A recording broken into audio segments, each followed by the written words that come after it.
Good evening, everyone. Assalamu alaikum wa rahmatullahi wa barakatuhu. We are about to start this meeting. Just give us a few more seconds before everyone settles down, and we ensure that all the speakers in the panel are available. So just give us a couple of minutes. Good evening, everyone. Once again, Assalamu alaikum wa rahmatullah. We are excited to have you, every one of you here. Without taking much of your time, I would like to, pass on the control to Dr. Shahid Malik so that he can proceed with the actual content and the actual, progress of the webinar.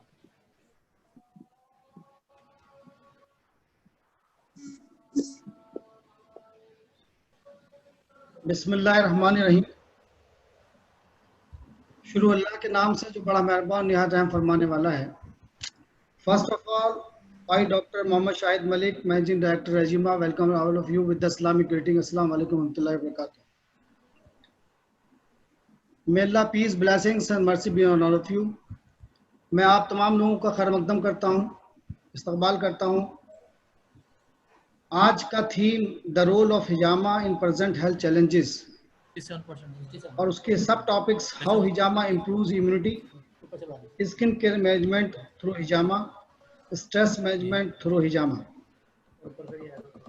और आज हमारे बीच बहुत ही learned speaker, हमारी national figures, जिसमें doctor Nusrat Akhtar, doctor Ghazalmulla from Pune और professor एहसान फारूकी साहब फ्रॉम हैदराबाद।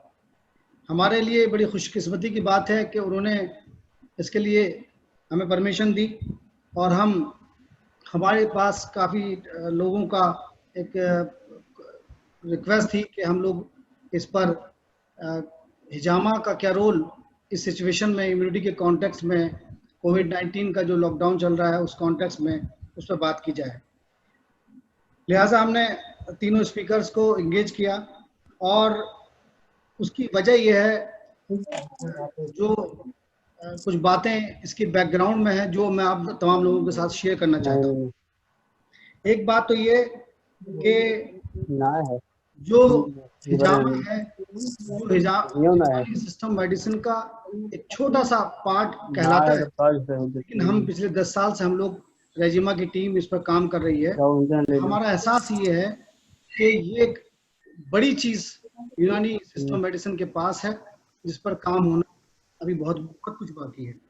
जो लोग स्पीकर्स हमने यहाँ एंगेज किए हैं, इनकी खूबी है, इनकी खूबसूरती ये है कि ये लोग पहले से हिजामा के कॉन्टेक्स्ट में बहुत कुछ काम कर चुके हैं।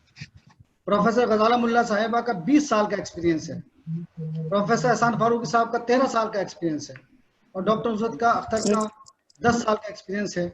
मैं सिर्फ इतनी बात आपको याद दिलाना चाहूँगा कि अगर हम देखें, अगर आप क्लासिकल लिटरेचर यूनानी का उठाएं तो जितना भी क्लासिकल लिटरेचर आपके पास है, यूनानी वालों के पास है, उन सब में कहीं ना कहीं हिजामा का जिक्र है और हिजामा का भी बहुत डिटेल में जिक्र है। अब ये अलग बात है कि उस जमाने में जितना काम जो कुछ भी हुआ है, फॉर एग्जाम्पल इब्न सीना कहते हैं कि हिजामा का जो कट है वो डीप लगना चाहिए, लेकिन वो कितना डीप लगना चाहिए वो आज के जो पॉइंट्स बताए गए हैं उसके सरफेस एनाटॉमी किया है। ये यूनानी के आने वाली जनरेशन को ये काम करना था, लिहाजा इस पर काम बहुत ज़्यादा नहीं हो सका। लेकिन आज यूनानी के उस क्लासिक लिटरेचर में ये बात नहीं मिलती। ये मिलता है कि पॉइंट कहाँ कैसे हिजामा करना चाहिए, कट गहरा लगना चाहिए। इब्न सीना कहते हैं कट गहराई में लगाना चाहिए। इसके अलावा और दूसरे जो आप किताब तहसीर उठा के देखेंगे या ज़िक्र राजी को उठा के देखेंगे या आप ज़खीरा खाज़म शाही उठा के देखेंगे तो आपको अंदाज़ा होगा कि ये बातें सबने लिखी हैं कि कट गहरा होना चाहिए। कितना गहरा होना चाहिए, उसका फिजियोलॉजिकल चेंजेस क्या लाएगा, वो अगर कट गहरा लगा, जो रिक्वायर्ड डेप्थ है उसका क्या नुकसान होगा, और डेप्थ तक अगर नहीं पहुंचा तो उससे क्या फ़ायदा नहीं होगा पेशेंट को। ये बातें हमारे पास क्लियर नहीं है। लेकिन इस पर रेजिमा ने जब पहली नेशनल वर्कशॉप की उसके बाद ये डिसाइड किया कि हमको SOPs पर काम करना है। लिहाजा वो लॉकडाउन के बाद आपके हाथ में किताब होगी SOPs of hijama standard operating procedure hijama. ये किताब तकरीबन रेडी टू पब्लिश है, लॉकडाउन के बाद आपके हाथों में होगी। बहरहाल ये मिनिस्टर ऑफ आयुष के जो सेक्रेटरी अजीत सरन जी है, उन्होंने हमको ये कहा कि उस मीटिंग में कि आपको इस पर चीज़ों पर काम करना चाहिए। मैं कुछ चीज़ें आपको, और जैसे मैं क्लासिकल लिटरेचर का हवाला आपको दिया, मैं पीछे कुछ और चीज़ों को लेकर जाऊंगा। जैसे मैं एग्जाम्पल आपको दूंगा, सर विलियम ऑसलर, उसकी किताब है the principle and practice of medicine, 1923 का एडिशन है, चलता रहा है, मुख्तलिफ बीमारियों में इस्तेमाल होता रहा है। और मैं एक नाम और लेना चाहूंगा आपके सामने, ब्रूस बेंटले। इस आदमी ने 30 साल इस पर काम किया है, हिजामा के ऊपर, और 30 साल काम करने के बाद वो मुख्तलिफ जगहों पर जाने के बाद, मुख्तलिफ कंट्रीज में जाने के बाद, उन रूरल एरियाओं में जाकर छोटी छोटी बीमारियों को, चाहे दर्द हो, चाहे माइग्रेन हो, छोटी छोटी बीमारियों का उसने इलाज किया है। आप समझ सकते हैं कि वो लोग जो जिनकी यूनानी बैकग्राउंड नहीं है, वो आते हैं और दुनिया के परेशान हाल लोगों का, परेशानियों का इलाज करते हैं और अपनी पकड़ बनाते हैं। 30 साल इस आदमी ने वहाँ काम किया, मुख्तलिफ कंट्रीज में जाकर काम किया। मेरा कहना मतलब सिर्फ इतना सा है कि ऐसा ना हो जाए कि जो सरमाया हमारे पास है, जो रोशनी हमारे पास है, जो इतनी बड़ी सिस्टम ऑफ मेडिसिन हमारे पास है, उसका छोटा सा, जिसको हम कहते हैं कि हिजामा इलाज की तदबीर का पार्ट है, उसके इतने सारे इंडिकेशंस, उसकी इतनी बड़ी अहमियत। मैं सिर्फ यही कहूंगा कि कभी ऐसा ना हो जाए कि मांगते फिरते हैं अगियार से मिट्टी के चिराग, अपने खुर्शीद पे फैला दिए साए हमने।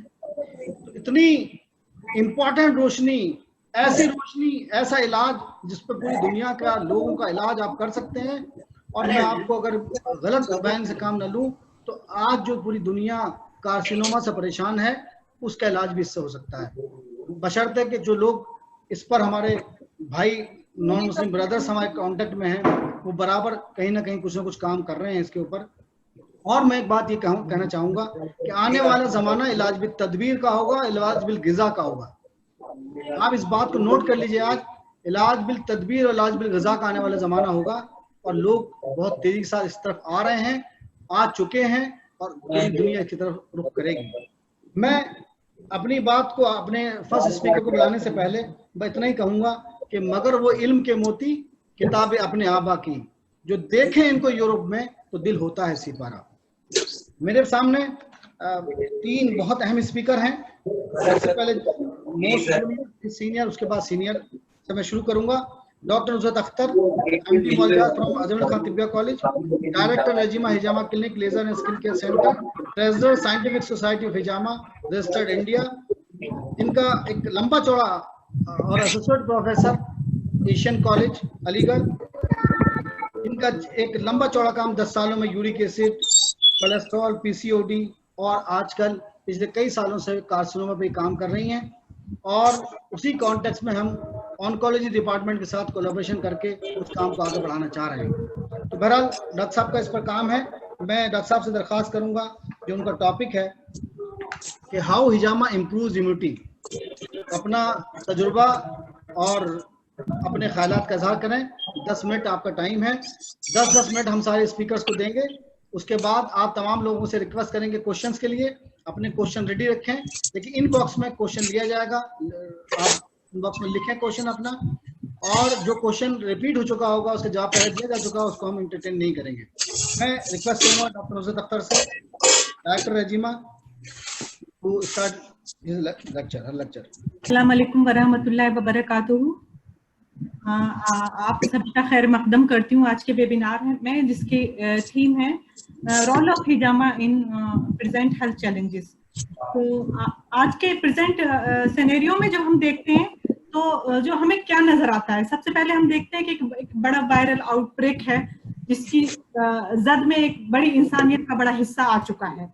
हम चारों तरफ देखें तो रोज नए नए लोग, बड़ी आबादी इसकी शिकार होती चली जा रही है।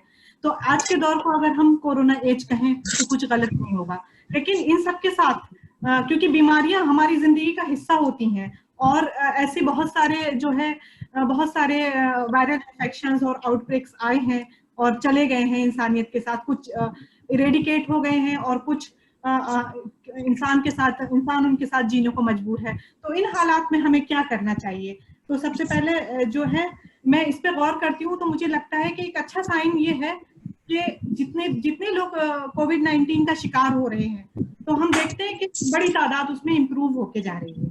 तो जैसे कि हम जिसे तिब्बती इस्तिलाह में अगर हम कहें कि उनकी तबीयत ठीक हो रही है, तो क्या होती है ये तबीयत हम सभी जानते हैं, क्योंकि यूनानी के स्टूडेंट्स हैं, तो हम जानते हैं कि तबीयत एक वो उस कुव्वत का नाम होता है जो कि बदन इंसानी की इस्लाह का काम करती है। बीमारी की हालत में तबीयत ही असल मुआलिज होती है। एक फिजिशियन का, एक तबीब का काम जो है सिर्फ तबीयत की मुआवनत करना, उसकी मदद करना होता है। असल इलाज तो तबीयत को ही करना होता है। तो हम लौट के उस पे आते हैं कि आखिर ये तबीयत अपना काम कैसे करती है। टर्म बार बार सुनने को मिलता है कि जिन लोगों की इम्यूनिटी स्ट्रांग है वो लोग या तो कोविड-19 का शिकार ही नहीं हुए हैं या फिर वो बहुत जल्दी रिकवर हो गए हैं। तो इम्यूनिटी पे बात करते हैं हम कि इम्यूनिटी क्या होती है और किस तरह की होती है। इम्यूनिटी ह्यूमन बॉडी में मौजूद एक ऐसी कुव्वत का नाम है जो तकरीबन सभी तरह के ऑर्गेनिजम्स और फॉरेन ऑर्गेनिजम्स और टॉक्सिन्स के हमले से जिसमें इंसानी को लड़ने में मदद करती है। यानी वो तमाम बैक्टीरिया, वायरसेस, फंजाई और टॉक्सिन्स जो कि टिश्यूज और ऑर्गन्स को डैमेज कर सकते हैं, ये इम्यूनिटी ही होती है जो इससे हमारी हिफाजत करती है। इम्यूनिटी कितनी तरह की होती है? इम्यूनिटी हम देखते हैं कि गौर करेंगे तो इम्यूनिटी दो तरह की होती है, एक्वायर्ड इम्यूनिटी और स्पेसिफिक इम्यूनिटी, और दूसरी होती है इन्नेट इम्यूनिटी और नॉन स्पेसिफिक इम्यूनिटी कहलाती है। एक्वायर्ड इम्यूनिटी वो इम्यूनिटी होती है, सबसे पहले मैं आपको एक्वायर्ड इम्यूनिटी का इंट्रोडक्शन देती हूँ, उसके बाद फिर मैं अपने टॉपिक पे आऊंगी। एक्वायर्ड इम्यूनिटी वो होती है जैसे ह्यूमन बॉडी पर कोई भी बैक्टीरिया या वायरल इन्वेजन होता है तो उसके नतीजे में ये डेवलप होती है। जैसा कि हम सभी जानते हैं कि बदन इंसानी में ये खुसूसियत पाई जाती है कि जैसे ही कोई लीथल बैक्टीरिया, वायरस या टॉक्सिन दाखिल होता है तो वो इसके खिलाफ एक extremely powerful specific immunity develop करता है। जैसे ही कोई फॉरेन बॉडी का हमला होता है तो उसके खिलाफ बॉडी में एंटीबॉडीज पैदा होती हैं और उसके नुकसान को या तो बिल्कुल खत्म कर देती हैं या उसके असर को कम कर देती हैं। ये एक तरह की टेम्पररी इम्यूनिटी होती है जो कुछ अरसे तक कायम रहती है। इसके अलावा जो हम वैक्सीनेशन वगैरह के जरिए जो इम्यूनिटी डेवलप करते हैं वो भी एक्वायर्ड इम्यूनिटी के जुमरे में आती है। इसके बाद मैं बात करूंगी इनेट इम्यूनिटी। इनेट इम्यूनिटी थोड़ी अलग होती है। इनेट इम्यूनिटी वो होती है जो बाय बर्थ होती है। ये किसी डिजीज ऑर्गेनिज्म के इन्वेजन के नतीजे में डेवलप नहीं होती है, बल्कि इसका तयन माँ के पेट के अंदर ही हो जाता है।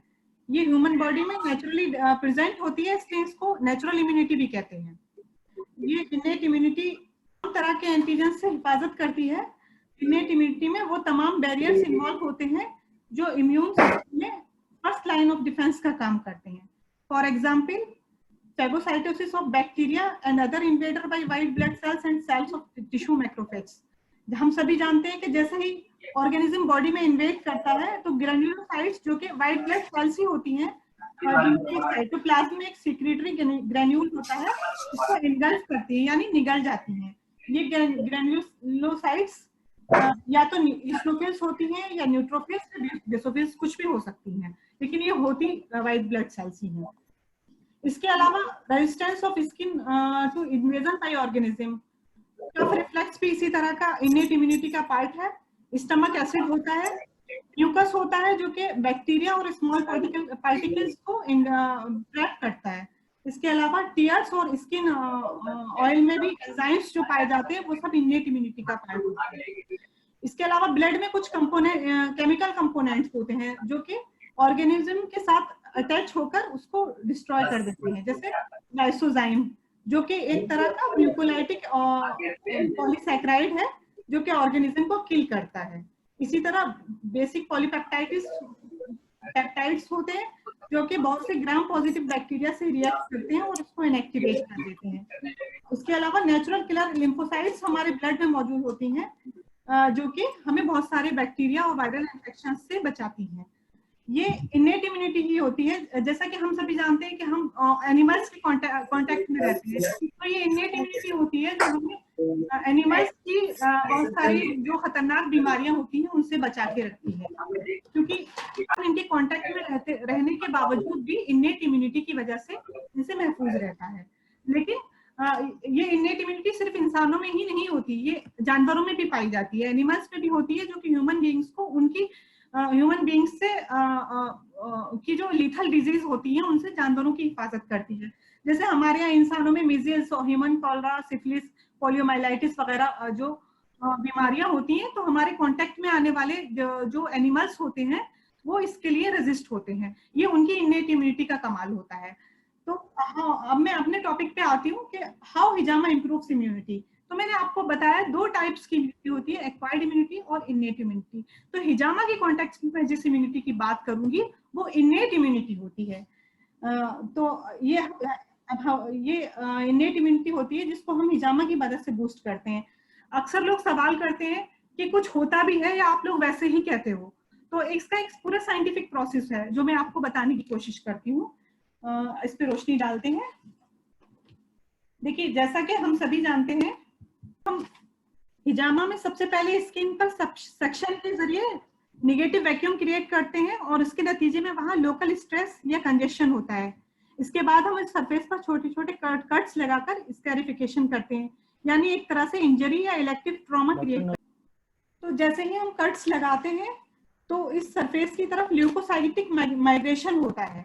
ल्यूकोसाइटिक माइग्रेशन यानी जो व्हाइट ब्लड सेल्स जो होती हैं वो हिजामा साइट की तरफ उनका माइग्रेशन शुरू हो जाता है। और हम सभी जानते हैं कि this leucocytes are the mobile units of the body's defence mechanism. और हमें पता है कि व्हाइट ब्लड सेल्स कई तरह की होती हैं। इनका एक बड़ा हिस्सा अप्रोक्सीमेटली 60 to 70% न्यूट्रोफिल्स होती हैं। इसके अलावा बेसोफिल्स, मोनोसाइट्स, लिम्फोसाइट्स और इस्नोफिल्स होती हैं। तो जैसे ही हम ये जो है न्यूट्रोफिल्स सबसे ज्यादा इंजर्ड, सबसे पहले जो होती है, सबसे पहले न्यूट्रोफिल्स का रिक्रूटमेंट होता है इंजर्ड साइट की तरफ, या जहां हमने कट लगाया होता है, हिजामा का कट, जैसा कि आप स्क्रीन पे देख रहे हैं। जैसे हम ये स्ट्रेस लगाते हैं, ना कि सिर्फ कट लगाने से, बल्कि कट लगाने से पहले ही जैसे हम इसमें वैक्यूम क्रिएट करते हैं तो न्यूट्रोफिल्स का माइग्रेशन शुरू हो जाता है और इसके साथ साथ लिम्फोसाइट्स का माइग्रेशन, उसके बाद लिम्फोसाइट्स का माइग्रेशन होता है।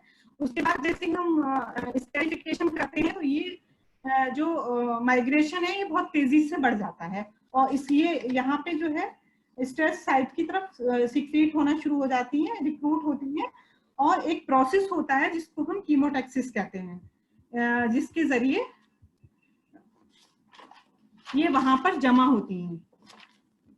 इन न्यूट्रोफिल्स की हैसियत जो है इन्नेट इम्यूनिटी सिस्टम में फूड सोल्जर्स की होती है। जैसे ही कंजेशन होता है ये उधर रवाना होना शुरू हो जाती हैं। यहाँ ये समझना जरूरी होता है कि न्यूट्रोफिल्स में खास टाइप के रिसेप्टर्स होते हैं जिन्हें एडिनोसिन रिसेप्टर्स कहते हैं। ये रिसेप्टर्स 4 तरह के होते हैं, A1, A2A, A2B and A3।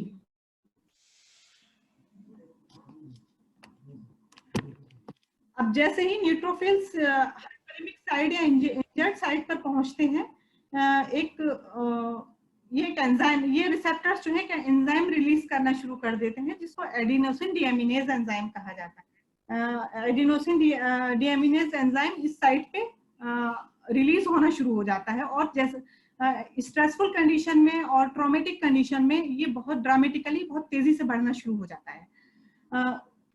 Georgy and हॉस्को की, जो कि एक जॉर्जी अमेरिका से हैं और हॉस्को जो कि हंगरी से थे, इनकी एक रिसर्च 2004 में ट्रेंड्स इन इम्यूनोलॉजी जर्नल में पब्लिश हुई है।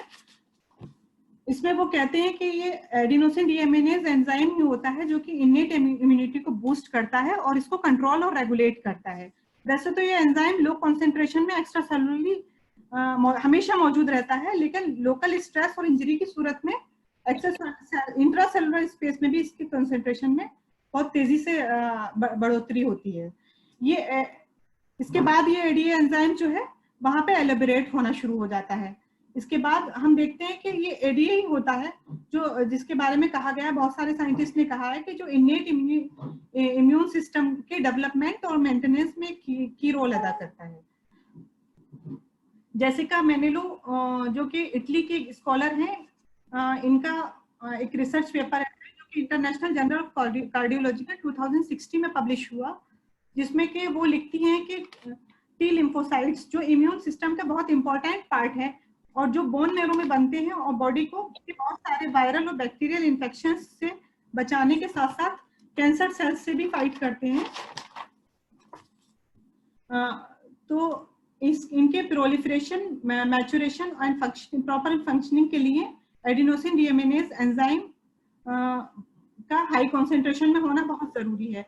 आगे जेसिका मेलेनो लिखती हैं कि अगर किसी इंडिविजुअल में सीवियर एडीए डिफिशियंसी हो तो इसमें AIDS, tuberculosis, acquired immunodeficiency syndrome, tuberculosis, anaemia, leukaemia और बहुत सारे टाइप्स के लिम्फोमास जो कि कैंसर के टाइप्स होते हैं, तो बहुत ज्यादा लाहक होने के चांसेस बहुत ज्यादा होते हैं। इसके अलावा भी हम देखते हैं कि एडीए एंजाइम्स के बहुत से फंक्शन होते हैं जो डिफरेंट स्टडीज से हमने कनेक्ट किए हैं। जैसे कि फॉर एग्जांपल हम बता सकते हैं कि किडनी फंक्शन को रेगुलेट करने में इसका एक मेन रोल होता है। इसके अलावा एस्थमा में एक बड़ा रोल होता है एडीए का। इसके अलावा हम देखते हैं कि नर्वस सिस्टम में, सेंट्रल नर्वस सिस्टम का ये एक बहुत इंपॉर्टेंट न्यूरो मॉड्यूलेटर है एडेनोसिन। इसके अलावा जो है Alzheimer disease, schizophrenia, epilepsy, drug addiction, insomnia वगैरह में इसका बहुत अहम रोल होता है। जैसा ये, इसके अलावा एक और स्टडी है क्रॉन्स्टेन एंड इनके टीम की 1991 में अमेरिका में एक स्टडी हुई थी जिसमें इन्होंने बताया है उसके बारे में। जब ये जो रूमेटॉइड अर्थराइटिस होता है तो लो इसके बहुत ज्यादा इस्तेमाल होता है, लो डोज में मीथोट्रेक्सेट दिया जाता है। तो इससे बहुत ज्यादा जो इन्होंने स्टडी की तो उससे पता चला कि जैसे मीथोट्रेक्सेट दिया जाता है उसके बाद जो है एडिनोसिन डीएमिनेज एंजाइम रिलीज होना शुरू होता है। लेकिन हम जानते हैं कि मीथोट्रेक्सेट तो खुद एक बहुत हाईली साइटोटॉक्सिक ड्रग है और इम्यूनोसप्रेसिव भी है। तो जो और ये इसको देने के बाद उन्होंने देखा कि उसमें जो है इन्फ्लेमेशन को इनहिबिट कर रहा है ये। तो अब हम इस नतीजे पे पहुंचते हैं इसमें रूमेटॉइड अर्थराइटिस वगैरह जैसी डिजीजेज में कि जो काम हम मीथोट्रेक्सेट के जरिए कर रहे हैं वो काम हम हिजामा के जरिए भी कर सकते हैं। इसके अलावा एक छोटी सी मिसाल मैं देना चाहूंगी कि जो अभी एक खबर जो बहुत ज्यादा अखबारों की सुर्खियां बनी और हर वक्त न्यूज में अभी भी वो जो आता है कि तबलीगी जमात के लोगों के बारे में कहा गया कि बहुत ज्यादा मतलब इनमें जिस वक्त इन्फेक्शन हुआ तो अलग अलग जगह से खबर आई कि डॉक्टर्स का कहना ये है कि पता ये तबलीगी जमात के लोग जो है ऐसा क्या काम करते हैं जो इनमें ना तो सीवियर सिम्टम्स आ रहे हैं और इनका रिकवरी रेट बहुत अच्छा है। तो इसके बारे में हम सभी जानते हैं कि तबलीगी जमात एक ऐसी जमात है जो इसको हिजामा को बहुत ज्यादा रिलीजियसली फॉलो करती है और बहुत ज्यादा प्रमोट करती है। तो हमने देखा कि मतलब इस तरह से कि अगर हिजामा जो लोग हिजामा ले रहे हैं, पहले से हिजामा लेते रहे हैं तो हिजामा अपने बदन पे कराते रहे हैं तो उनपे इस तरह के जो वायरल और बैक्टीरियल इन्फेक्शन होते हैं उनका असर बहुत कम होता है। तो मैं अपनी बात को यहीं कंक्लूड करती हूँ। अस्सलाम वालेकुम। बहुत बहुत शुक्रिया डॉक्टर नुसरत अख्तर। अब इसके बाद हमारे पास एक बहुत ही अहम स्पीकर डॉक्टर गजाला मुल्ला साहिबा हमारे साथ हैं।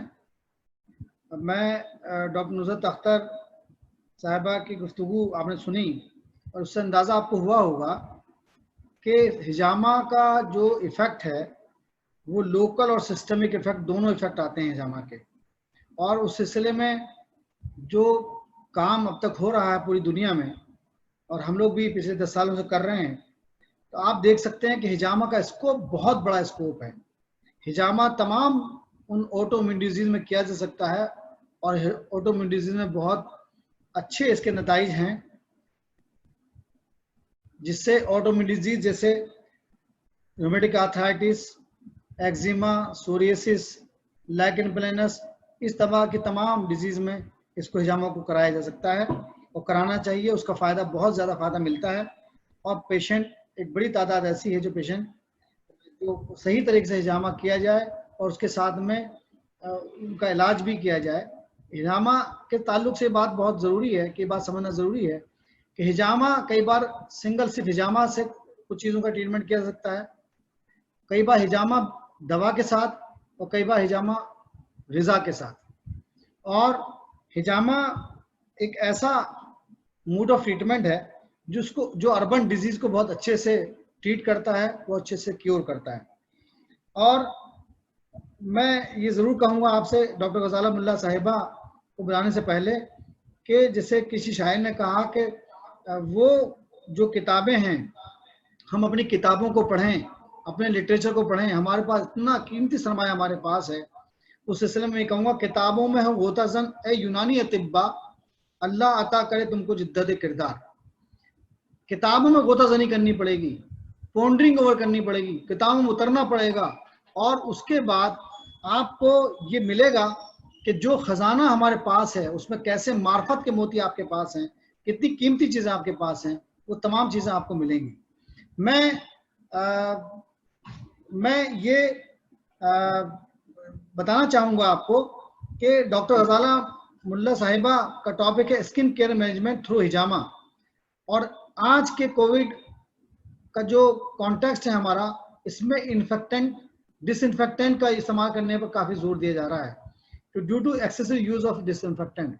ये टॉपिक है doctor Ghazala Mulla, HOD department of physiology, ZBM Unani medical college and hospital Pune, 20 years experience of teaching. She has vast experience in Kaya Chikitsa of Ayurveda.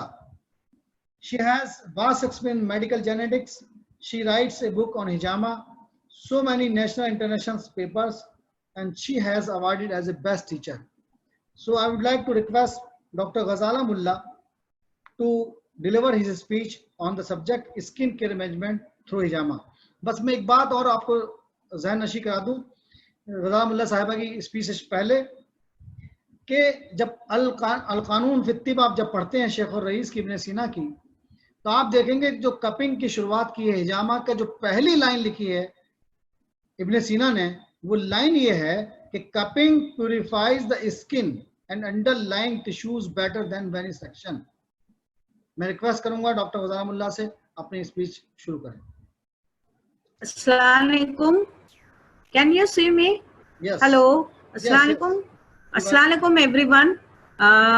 At the outset, I thank Dr. Shahid sir and Dr. Nusrat ma'am and his team for inviting me to present my views on skin care through hijama, as it is the burning topic. And so I'm going to present my presentation via PPT. So here I am sharing my screen. So the topic is assigned to me, role of hijama in skin care with special reference to COVID-19. So what is COVID-19? The definition as per WHO, coronavirus disease or COVID-19 is an infectious disease caused by a newly discovered coronavirus, and the government and the WHO has put so many guidelines, and the first and most important guidelines as a general guidelines is about washing hands. So the general guidelines of WHO is that wash your hands with soap and water for 20 seconds, and if soap and water is not available, so you have to apply 70% alcohol based sanitizer on your hands. So the people who are taking extra care, they keep on applying this 70% alcohol based sanitizer, or they keep on washing their hands with soap and water, and that causes certain side effects. So what can be the adverse impact on skin of these sanitizers, hand sanitizers, and the soap, excessive use of soap and water? So the most of the hand sanitizer, their main content is alcohol. So the alcohol most commonly found in hand sanitizer are isopropyl, ethanol, and N-propanol. So and it is recommended by WHO that 70% alcohol should be there, or 70% isopropyl should be there in the hand sanitizer. So that causes the dryness of skin and dehydration of skin, and it strips away natural oil. So the dry skin and dehydrated skin cells can cause callus formation, flaky skin, wrinkles, and crackles. Increased dehydration can also kill the natural barrier of the skin against infection. This means reduced ability of skin to protect itself, leading to increase in dehydration and dry skin. Now, apart from dry skin and dehydrated skin cell, it also causes skin irritation. It may lead to contact dermatitis. It may cause aging of hands skin, and in long run, it can also damage skin cells. So these are the few, you can say, side effects or adverse effects of using excessive hand sanitizer. Now, what are the systemic adverse effects of these hand sanitizer? Development of antibiotic resistant bacteria. I'm going to discuss in detail about this. And in some sanitizer, they may also contain triclosan. I don't know whether the Indian hand sanitizer, they are having it, but most of the time they contain triclosan, which can kill good bacteria that help in fighting diseases. So our skin has got its own microbiota, and these microbiota are beneficial for skin and for the general health as well. So because of excessive use of this hand sanitizer, the triclosan in the hand sanitizer, it kills the good bacteria, and it can negatively impact the immune system functioning. It is a study carried by University of Michigan, Michigan School of Public Health. They have carried a study, and what they have found that this triclosan, it negatively impact the immune system functioning. Now, presence of friendly microbes, especially the staphylococci on skin, will help modulate the inflammatory response, which is part of the body's immune response. Excessive or long-term use of hand sanitizer might have some negative consequences, and triclosan may cause hormonal disturbances in the body also, which can lead to infection and diseases. So these are the few, you can say, the local and the systemic adverse effect of using excessive hand sanitizer. So now, when we look at the human skin, as we all know that the skin is the human body's largest organ, and it hosts many microorganisms which are harmless or even beneficial to the body. The epidermis, that is the uppermost layer of the skin, protect against microbes during skin infections and wound healing. So when we are talking about hijama and we are talking about the skin care, we should always consider the epidermis, because we are taking the laceration or the scarification on the epidermis. So what is the role of epidermis? So epidermis is an integral part of innate immune system. Now, what is the role of hijama? I have coined a, you can say, definition of hijama, that hijama is a planned sterile injury induced under control condition. Because when we are preparing the patient for hijama, we disinfect that area. We try to sterile the area as possible, as to 100%, and that is why I have labeled hijama as a planned sterile injury, and it is induced under control condition. So how much negative pressure we are creating, it is in our hand. With the help of the pump, we are creating the negative pressure on the epidermis. So the first major event in the skin after injury, or when you are taking scarification, or when you are lacerating the skin with the surgical blade, it causes exudation of plasma at that area. And this exudation of plasma, it causes activation of the complement system as well as activation of the intrinsic pathway, which is also called as the contact system. Now the epidermis, so can I go to the previous slide? If it isn't that long, you can go back. Otherwise, you can continue from here itself. It's up to you. You take that call. Okay, I'll just try to be as brief as possible. So as we know, the human the skin is the largest organ of the body, and it hosts many microorganisms which are harmless or even beneficial to the body. So the epidermis, it protects against microbes during skin infections and wound healing. So when we are doing hijama, we are, you can say, our area of work is mainly the epidermis. So the epidermis is an integral part of innate immune system. So what will be the role of hijama in skin care? As I earlier said, hijama is a plant sterile injury induced under control condition. So the first major event when we sacrifice the skin or when we take laceration on the skin is the exudation of plasma. And the exudation of plasma, after it occurs the activation of complement system and the intrinsic pathway, which can be also called as the contact system. So the epidermis, it produces antimicrobial polypeptides and cytokines 3 to 4 days after injury. And the role of antimicrobial polypeptides are and apart from this, additional AMPs are released from activated platelets. So the epidermis as well as the platelet, which are you can say disintegrated at the site of hijama, they start releasing these antimicrobial polypeptide.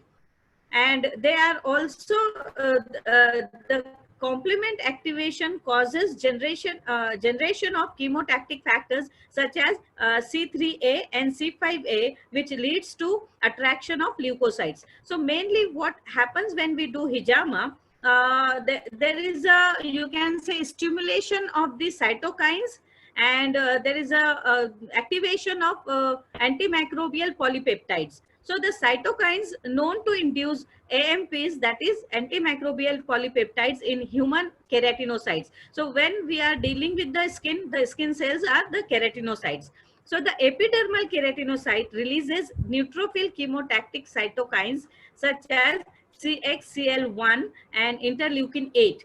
Apart from these, other 5 epidermal cytokines are also released. They are interleukin 6, interleukin 8, IL-20, IL-24, and thus induce the skin wounds through activation of EGFR pathway. So EGFR pathway means epidermal growth factor releasing pathway. And this epidermal injury also leads to activation of metalloproteases, which subsequently activate the EGFR. So the EGFR plays a very important role in innate immunity. So injury-induced EGFR activation causes interleukin 8 production by the keratinocytes, which is likely to be important for the continued neutrophil recruitment to the wound. As Dr. Nusrat has said, there is a, you can say, influx of neutrophil to the hijama site, but they won't get only to the hijama site. There is overall, you can say,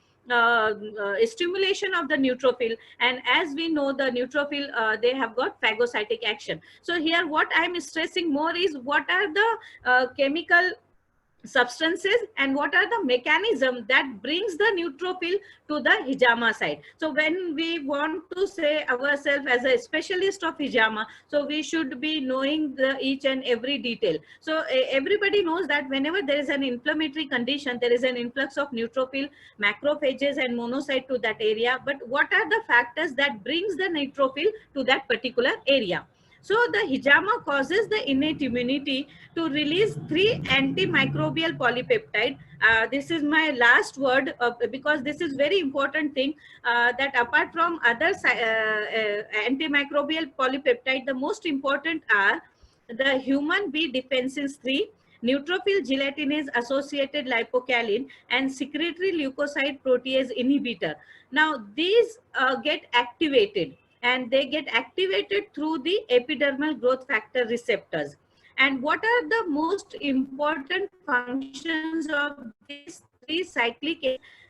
They, on the 3rd day or on the 4th day of hijama, the neutrophils also causes transactivation of these 3 cyclic AMPs, and these cyclic AMPs increases resistance to overt infection and microbial colonization. So when there is no microbial colonization, there won't be any infection, or the infection can be combated very well with these 3 cyclic, you can say, AMPs.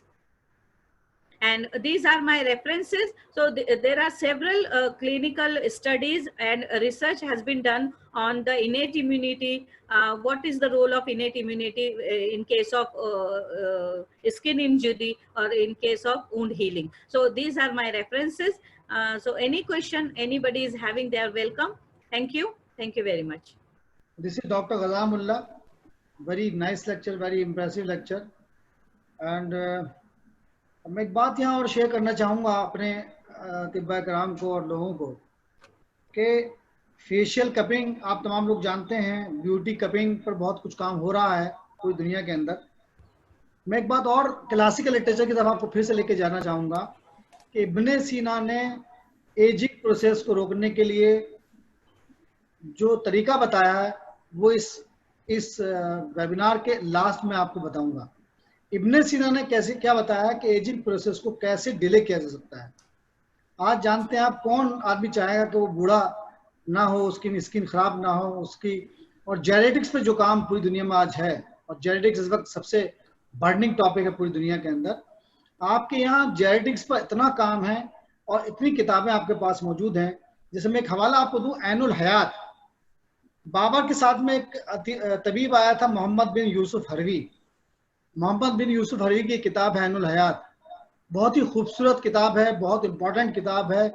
बहुत कुछ उसके अंदर ऐसा है जो पूरी दुनिया के सामने आप रख सकते हैं। इसने रेफरेंस उठाया है इब्ने सीना के काम से, इब्ने सीना के लिटरेचर से। वो लास्ट में आपको मैं शेयर करूंगा कि इब्ने सीना ने क्या तरीका बताया है कि एजिंग प्रोसेस को रोका जा सके। अब मैं बस एक बात ये कह के आगे बढ़ूंगा कि जैसे मैंने आपसे कहा कि हमको कंस्ट्रक्टिव रहना है, हमको दुनिया के अंदर अपना हिस्सा, अपना रोल अदा करना पड़ेगा और दुनिया को हीलिंग करना, लोगों का इलाज करना, लोगों की परेशानियों को दूर करना और अपने सिस्टम मेडिसिन को बहुत खूबसूरती के साथ लोगों के सामने पेश करना। क्योंकि एक हदीस पहले मैं उसका भी कोटेशन समझता था, लेकिन मैं जब उसकी तलाश में निकला तो वो हदीस निकली, और वो हदीस ये है कि अल्लाहु जमीलुन युहिब्बुल जमाल, अल्लाह ताला खुद खूबसूरत है और खूबसूरती को पसंद करता है।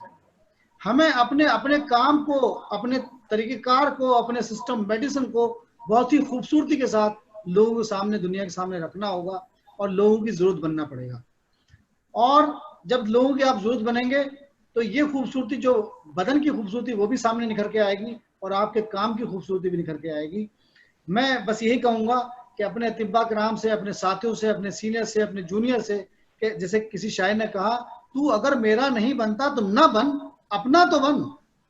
मैं इसके बाद हमारे बहुत ही senior professor M A Farooqui साहब हमारे लास्ट स्पीकर हैं, principal government Nizamia Tibbia college Hyderabad, additional director AYUSH department government of Telangana, HOD PG department of वालजात, and he has 13 years experience and clinical experience in hijama and Unani system of medicine. I request Professor Ehsan Farooqi Sahab to deliver his speech on the subject stress management through hijama. Professor Ehsan Farooqi Sahab. अस्सलाम वालेकुम to you all. बहुत बहुत शुक्रिया आपका कि आपने मुझे इस काबिल समझा कि आपके सामने मैं अपना व्यू रख सकूं। अभी आपने बहुत ही खूबसूरत हदीस से बयान की कि अल्लाह ताला बहुत ही खूबसूरत है और खूबसूरती को पसंद फरमाता है, और अल्लाह के नबी सल्लल्लाहु अलैहि वसल्लम की प्यारी एक सुन्नत है हिजामा। और अल्हम्दुलिल्लाह अल्लाह ताला ने आपको और हम सबको ये मौका दिया है कि आलम इस्लाम में नहीं, सारी दुनिया के अंदर हम लोग हिजामा के ज़रिए एक अवेयरनेस पैदा करें कि हिजामा एक बहुत ही खूबसूरत साइंस है और जिसके ज़रिए हम इलाज और मुआलजा कर सकते हैं। मेरा जो टॉपिक दिया गया था आज, the stress management of hijama. I think everybody of us know that stress is the major factor, and a lot of what you call developed countries are suffering with stress, and the stress management is too important right now. And infectious disease से बहुत ज़्यादा developing countries के अंदर stress is playing havoc, and a lot of people are suffering with stress. And the simple definition of stress is the pressure and tension which the individual suffer. And unfortunately, the management of stress and the what you call pressure and tension is a bit complicated one, because there is no what you call morbidity present in the body. And unfortunately, the diagnosis of stress is too difficult unless it is clinically diagnosed, because there is no clinical investigation whatsoever present in stress.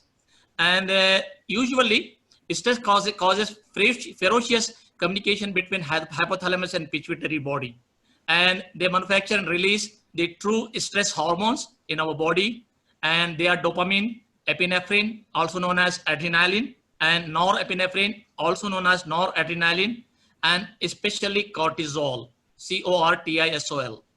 And chronic stress damages the energy power, that is the mitochondria in our body, and that leads to what you call debility, which is unforeseen and clinically difficult to diagnose. That's the beauty, and that's the important factor in the clinical management of stress. And each and everybody of the physician should know how to diagnose the stress. And unfortunately, it's not fever, it's not the pathology, it's not the bacteria, it's not the viruses which causes stress. That's the problem the whole world is facing about. And हमने किताबों में, इब्न सीना ने किताबों में लिखा है, और इसमें canon of what you call अल कानून फी तिब के अंदर लिखा है कि स्ट्रेस जो है कि उसको डायग्नोस करना एक तबीब माहिर की खूबसूरती है. And unless and until you don't diagnose the stress, nobody can treat the stress and beautifully. And that's the things mentioned in the books. And chronic stress damage the energy part, which I already told. That's mitochondria. And stress reduces your ability to metabolize and detoxify your body. अपनी body के अंदर जो metabolism जो होता है, and as you know that the liver is responsible for metabolism, and unfortunately liver is responsible for the stress which our body sustain, and that is the important thing. And that is mentioned in our book के हमारे पास हमारी body हमारे जिस्म के अंदर लिखा गया है कि लीवर के अंदर जो मेटाबोलाइट्स पैदा होते हैं वो रिस्पॉन्सिबल हैं नॉर्मल बॉडी के फंक्शन के लिए, और वही चीजें रिस्पॉन्सिबल है हमारी स्ट्रेस के लिए. तो किताबों में लिखा गया है कि लीवर के बारे में लिखा गया है कि लीवर इज अ मतबख के माने तबखा के माने के मतलब एनर्जी रिसोर्सेस, जहां पर कोई चीज पकती है. कैलूस और काइमूस का जो कॉन्सेप्ट है हमारी बॉडी के अंदर जो लीवर के अंदर प्रोड्यूस होता है, और हमारी बॉडी के अंदर एनर्जी पैदा होकर डिफरेंट ऑर्गन्स के अंदर जाती है. And after so many years now the scientist realizes that the liver is responsible for all the metabolism, and unfortunately, very unfortunately, most of the allopathic drugs are hepatotoxic. Say, for example, if you take a simple paracetamol, which is safest drug in the market, and it's a very, very, very, very hepatotoxic drug which is present in the market, and unfortunately we are prescribing paracetamol to the pediatric people. मतलब कि बच्चों को भी हम neonates को भी हम paracetamol लिखते हैं. That's the what we call tragedy of the prescriptions which we are doing, unfortunately, and a lot of people are doing. And this is the next important thing is that stress causes high fat and high sugar in our body, increases in cortisol level, interfere with learning and memory.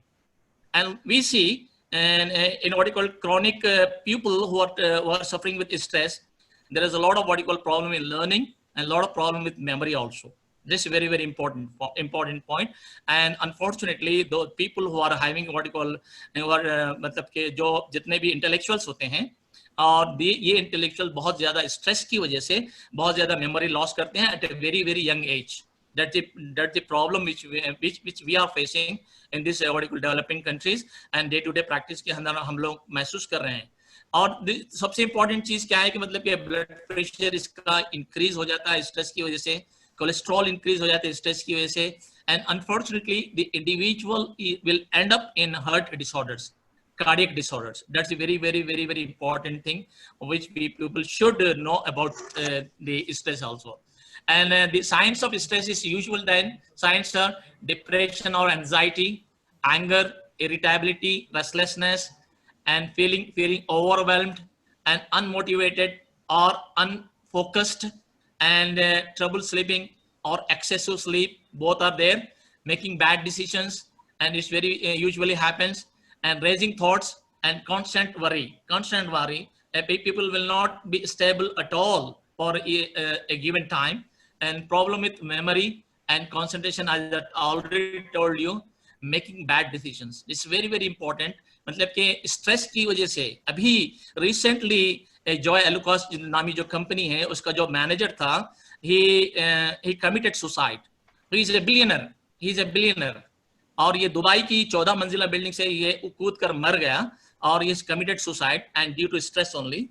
And you just imagine the what you call what the property he is holding, multi-billionaire. In spite of all these things, the person suffer with stress and he committed suicide. That's the problem which we are facing in day-to-day practice, and it is very essential. It's very essential that the physician should know the non-medical treatment of stress, and that the beauty of the hijama, that we provide non-medical treatment to the people. That's the beauty of what you call stress is. And the people are what you call developing countries such as United States of America, Britain. These people are going, Western people are going for what you call non-medical treatment, and this is the best non-medical treatment which I suggest to the whole world, that hijama is the best line of treatment.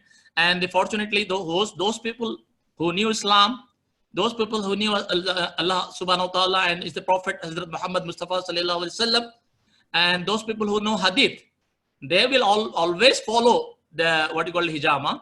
And I request all the people who are hearing with me, at almost 200 people are here with me, and I request all the people to go for hijama, at least for anything which they are suffering with. And unfortunately, this is the very fact, and what you call what I'm saying, each and every doctor is suffering with stress. Each and every doctor is suffering with stress, and they should go for hijama first.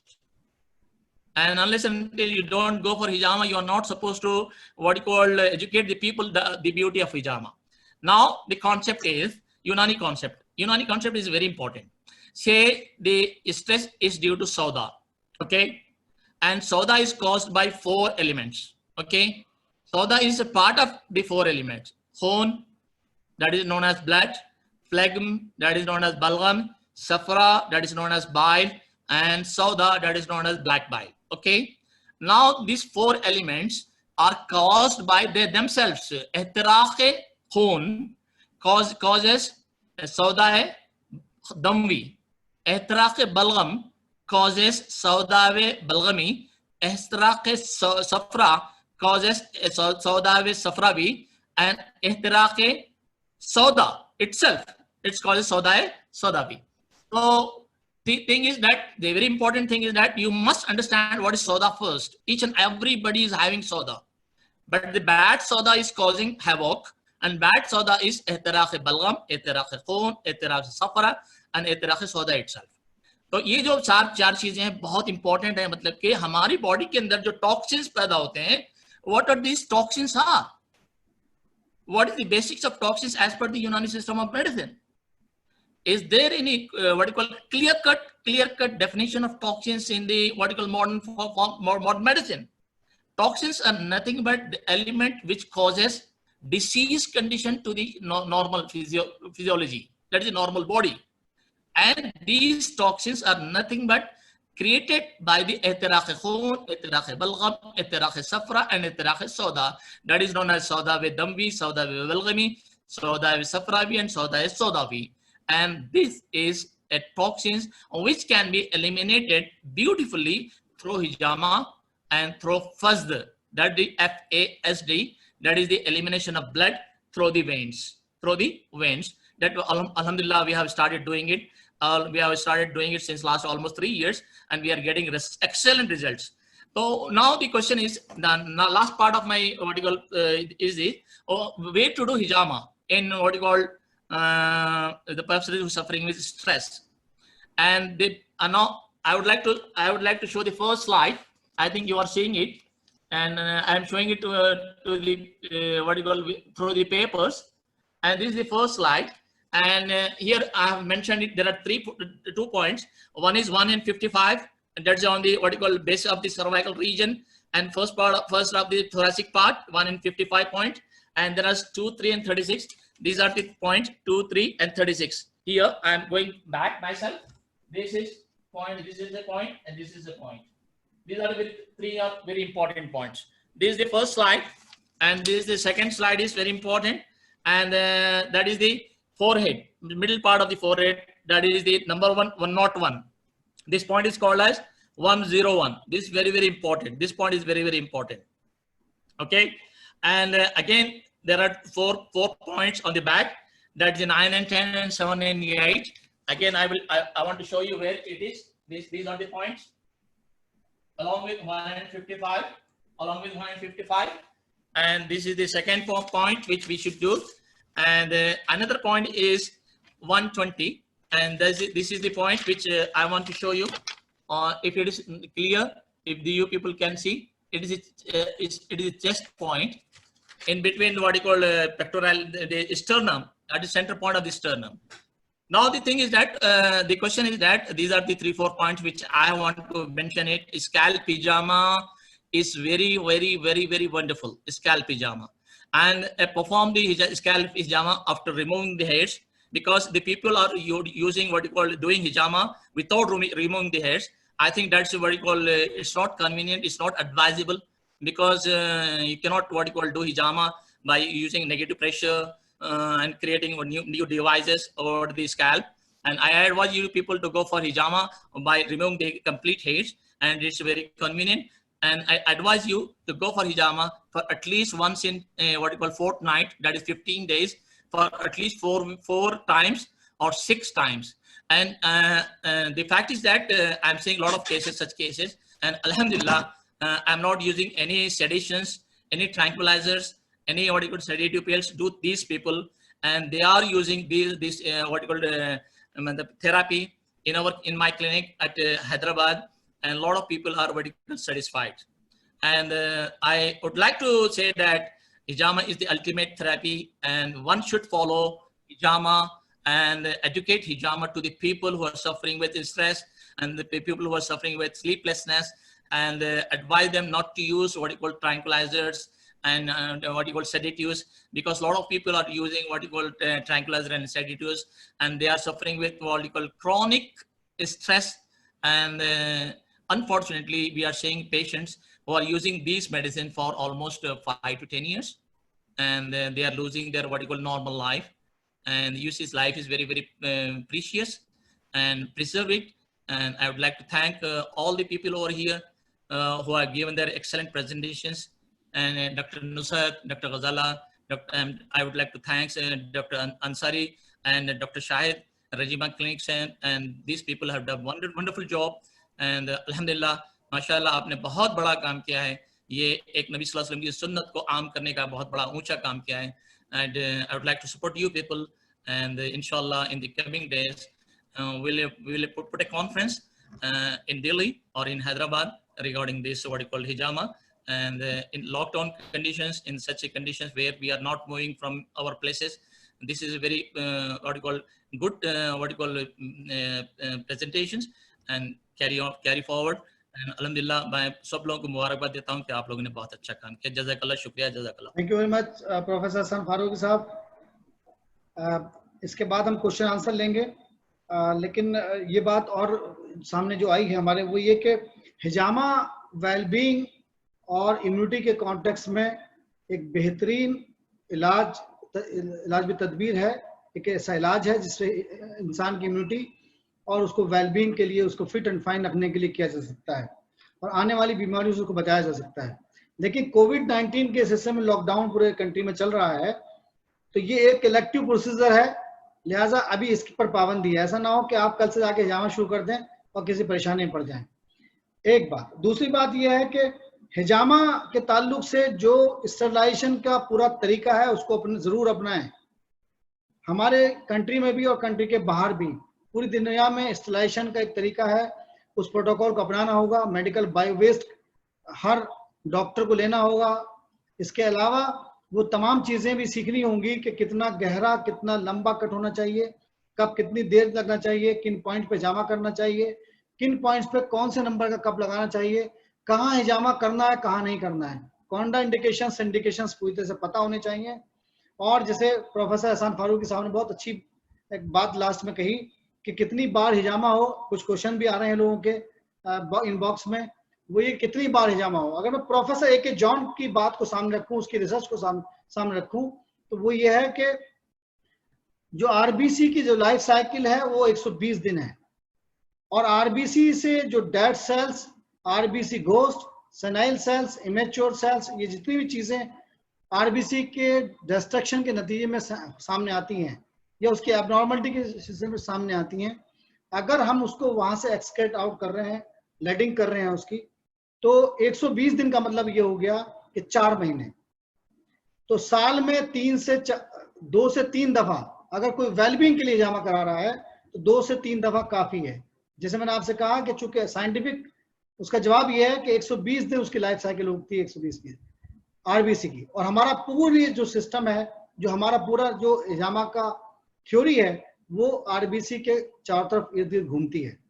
लिहाजा professor A के John ने जो बात अपनी research में कही, और उन्होंने एक टीम बनाकर pathologist, neurologist, surgeon, physiologist, medicine, इन तमाम लोगों को जमा करके उसने जो रिसर्च की है, उस कॉन्टेक्स्ट में अगर मैं कहूं तो 3 दफा हिजामा पूरे साल भर में सफिशिएंट है, 4 महीने में एक बार।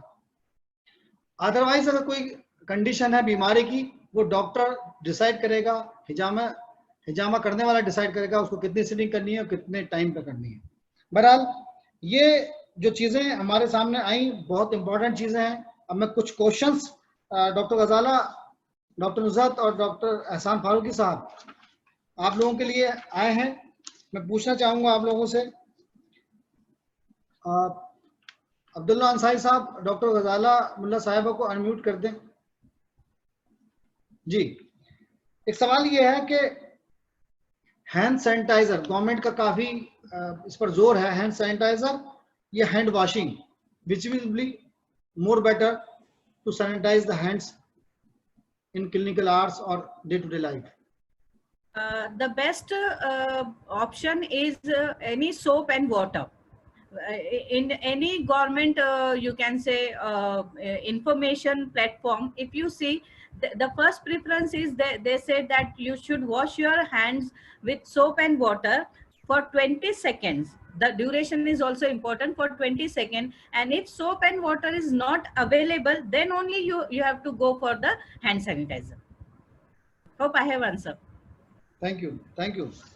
डॉक्टर उस्ताद, एक क्वेश्चन आया है कि इम्यूनिटी के कंटेंट में, कॉन्टेक्स्ट में हम हिजामा को और किस कंडीशंस में यूज कर सकते हैं इम्यूनिटी के कॉन्टेक्स्ट में, और कौन सी कंडीशंस है इसमें हिजामा किया जा सकता है? Shall I give the answer शायद? जी डॉक्टर। एक्चुअली बहुत इंपॉर्टेंट पॉइंट है, एक क्वेश्चन है कि मतलब कि हमारी बॉडी के अंदर जो इम्यून सेल्स हैं उसको बूस्ट अप करने के लिए हमारी बॉडी में टॉक्सिन्स का रिमूवल बहुत इंपॉर्टेंट है। Unless and until toxins remove नहीं होंगे, the normal cell will not function properly. और हमारे पास क्या है, नेगेटिव प्रेशर की वजह से जो टॉक्सिन्स हम रिमूव करते हैं हिजामा के जरिए, और जब हिजामा के जरिए टॉक्सिन्स रिमूव करते हैं तो आप देख सकते हैं मतलब कि ऐसे कंडीशंस में जहां पर हम टॉक्सिन्स रिमूव करते हैं, डेड सेल्स रिमूव करते हैं, और क्लॉटेड ब्लड जब निकलता है तो द क्लॉटेड ब्लड का जब अपन पैथोलॉजिकल इन्वेस्टिगेशन करते हैं तो you will find a lot of difference between normal cells which is drawn from the what you call vein and the cells which and the what you call the clotted blood which is removed by the body. तो immune system boost up होता है हिजामा के बाद। Doctor Nusrat, एक सवाल आपसे है। सवाल ये है कि क्या वायरल इन्वेजन की सूरत में, होने की सूरत में, जैसे कोविड-19 हो गया अगर किसी को, तो क्या उस सूरत में हिजामा किया जा सकता है? नहीं, कोई भी वायरल या बैक्टीरियल इन्वेजन होने के बाद, क्योंकि यूनानी के मुताबिक ख्वाह काफी कमजोर होते हैं, तो उस सूरत में हमें हिजामा नहीं करना चाहिए। हमें हिजामा, ये जो इम्यूनिटी है, इम्यूनिटी एक रिस्टोर करने की चीज है कि आप पहले से हिजामा कराइए, जैसे हेल्दी कंडीशन में हिजामा कराएंगे तो इम्यूनिटी रिस्टोर होगी। कोई भी इंफेक्शन होने की सूरत में, सिम्टम जाहिर होने के बाद हिजामा नहीं करें तो बेहतर है। जैसा कि हमने इसकी हिस्ट्री में पहले भी पढ़ा था कि जो जॉर्ज वाशिंगटन थे, उनका हिजामा जो है प्लूरिसी की शक्ल की मौजूदगी में हिजामा कर दिया गया था और बार बार किया गया था ब्लड लेटिंग, उसकी वजह से उनकी डेथ हो गई थी। तो ऐसी कंडीशन में जहाँ के एक्टिव इन्फेक्शन है, हिजामा नहीं करेंगे। हिजामा पहले से करने की चीज है। हिजामा इम्यूनिटी को बूस्ट करने के लिए किया जाता है, हिजामा कुआ को जमा करने के लिए किया जाता है, लेकिन जब कुआ कमजोर होते हैं ऐसी सूरत में हिजामा नहीं किया जाना चाहिए। I think hijama should not be done in febrile condition also, जहाँ पर टेम्परेचर जब ज्यादा हो जाता है एंड जैसे for example it is more than hyperpyrexia condition हो एंड एक्यूट प्रॉब्लम है, हिजामा ना करने बेहतर है। And if the problem is chronic one and you can go for hijama and after reduction of temperature. Doctor Nusrat ने जो हवाला दिया अभी जॉर्ज वाशिंगटन का 17 में, वो जॉर्ज वाशिंगटन के साथ जो ब्लड लेटिंग की गई थी उनकी, और उनको निमोनिया हुआ था, भीग गए थे वो, और उसके बाद जो हिजामा के अंगेज लोग थे उन्होंने पूरा बढ़ चढ़ के हिस्सा लिया इसमें कि इसके खिलाफ प्रचार किया गया, और उसकी वजह ये थी कि वो हाइपोवोल्यूमिक शॉक में चले गए थे। अभी जो न्यूज़ आप देख रहे हैं कि अभी यूपी से जो न्यूज़ आई समीर की, पटना से पाशा जी की, अखबार की, ये तो अखबार में ये चीज़ें रिपोर्ट्स आई हैं जो मेरे पास कटिंग मौजूद हैं कि गलत तरीके से हिजामा किया गया, गलत कंडीशंस में हिजामा किया गया, गलत तरीके से कट मारे गए, गलत पॉइंट सेलेक्ट किए गए, और उसके नतीजे में हाइपोवोल्यूमिक शॉक में पेशेंट चला गया और उसकी डेथ हो गई। ये तो रिपोर्टेड इंडिया में रिपोर्टेड है, और जैसे मैंने बताया कि फर्स्ट प्रेसिडेंट ऑफ यूएस की जो डेथ हुई वो ब्लड, डॉक्टर उजर ने कहा वो ब्लड लेटिंग की वजह से हुई थी, हाइपोवोल्यूमिक शॉक में जाने की वजह से हुई थी। बहरहाल ये चीजें समझने की हैं। गज़ाला मुल्ला साहिबा कुछ कहना चाह रही हैं, आप वहीं से शायद करेंगे ना अपना म्यूट। हाँ, हो गया। One more thing I would like to add, as Dr. Nuzhat said, in viral infection we cannot do hijama, but there are certain studies in which it is shown that the WBCs, they secrete defensins, and the defensins, they prevent entry of influenza virus into the host cells. So there are certain studies done on H1N1 or influenza virus. So the defensins which are secreted by the WBCs, they also prevent the entry of viruses in the host cells.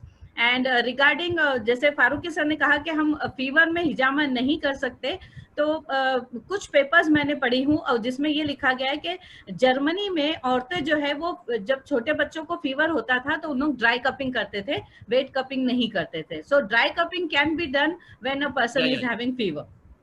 If you are not letting out the blood, I think that's advisable. Yes. जी, अब time जो कि काफ़ी हो रहा है और सवाल एक अच्छे खास से हमारे पास में हैं, मैं इसको यहीं पर मीटिंग को वाइंड अप करूंगा, और मैं ये चाहूँगा कि आप लोगों को कुछ टॉपिक्स दिए गए होंगे। आने वाली जो वेबिनार हैं, अभी सीरीज़ में हम लोग और वेबिनार करेंगे, और उसमें जो आपके सजेशंस होंगे प्रायोरिटी के बुनियाद पर, वो हम सजेशंस को लेंगे और उन पर वेबिनार आगे ऑर्गेनाइज करेंगे, और वो आपके स्क्रीन पर आ चुका है, उस पर आपने सजेशंस दे दें 1 2 3 4 5 करके, तो उस तरह से वो फॉर्म जमा हो जाएगा और उसको सामने रखकर हम लोग नेक्स्ट वेबिनार को ऑर्गेनाइज करेंगे। इस वेबिनार को ऑर्गेनाइज करने में